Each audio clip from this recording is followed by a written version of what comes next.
Hello folks, this is Alex from the Timelapse Guy. I'm currently at my parents' house and in this video I'm going to show you the second part of my GoPro hyperlapse tutorial. Have fun!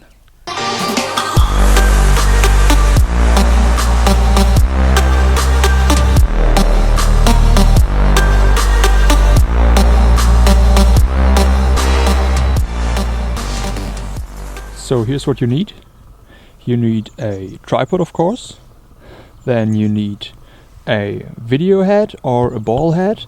I prefer the video head because with this head you don't have to balance the x-axis because it's actually always on this level, on the horizontal level, and with the ball head it's like Kipling all the time. So I prefer this head because it's way easier with this head, but it's possible with this as well.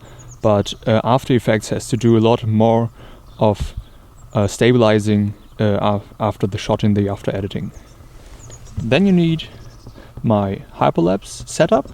This is actually just a weaver rail, in case you haven't seen the video where I showed this to you. This is a weaver rail with a GoPro mount and just a regular scope I use for paintball. And then of course you need any GoPro. I'm using the Hero 5 for this video.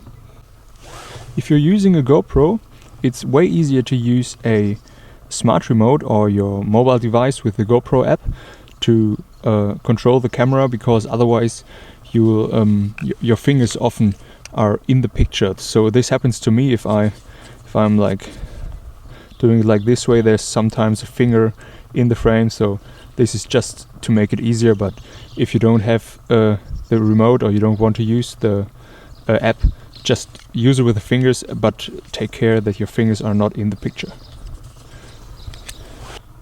So today's sky is anything than perfect for taking a hyperlapse.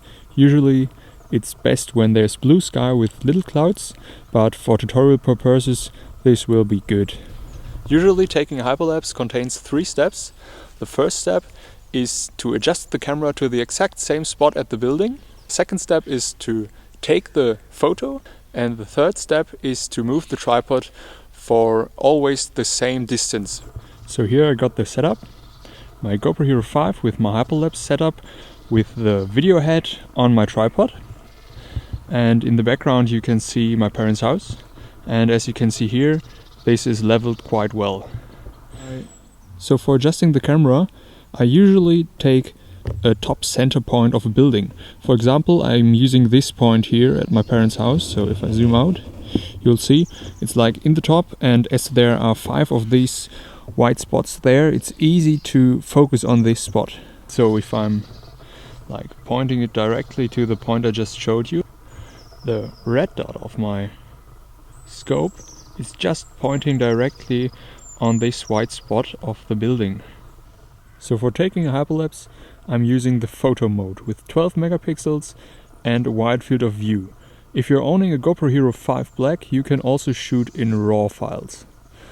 And ProTune is enabled, and I'm using these settings here. Flat color, white balance is auto, ISO min and max is 100, the EV compensation is 0, the sharpness is low, and that's it actually. So the second step is to take a photo. That's actually quite easy if you're just using your fingers or the remote, as I told you. And the third step is to move the tripod. You can use those marks on the ground. This is actually quite easy. I'm moving the tripod for 30 or 50 centimeters. It's getting smoother the shorter the distance is. And as you can see, from here to there, this should be like 30 centimeters. So when you're moving the camera, it's really important that you move it for the same distance. So if you start with a movement of 30 centimeters for each photo, you have to do the 30 centimeters all the time, because otherwise the replayed video will be faster in some spots or slower if you're going like 50 centimeters all the time, and then for 10 meters only with 30 centimeters, the video file will be slower at this point, and this looks quite strange. There's many different walkways you can walk for a hyperlapse. You can, for example, either walk straight towards a building or in a half circle around it.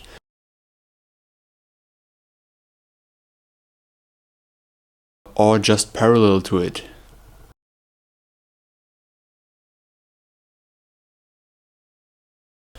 And you also need to make sure that there's always the same amount of time between your photos. I had troubles once when I waited till a car passed by and then the clouds just moved, so there was like a jump in the scene, in the final result. So just don't stop in between.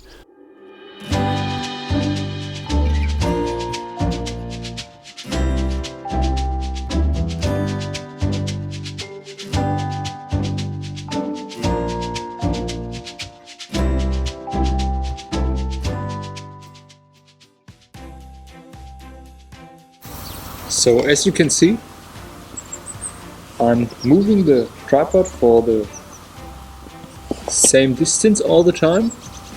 Then I adjust the camera. What you can't see, I'm taking a photo with the remote in my hand. And then I repeat the whole process.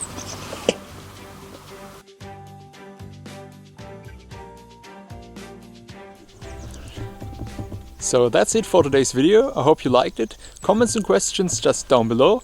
Check out part 1 over here or my hyperlapse video here, and I hope I see you in the next one.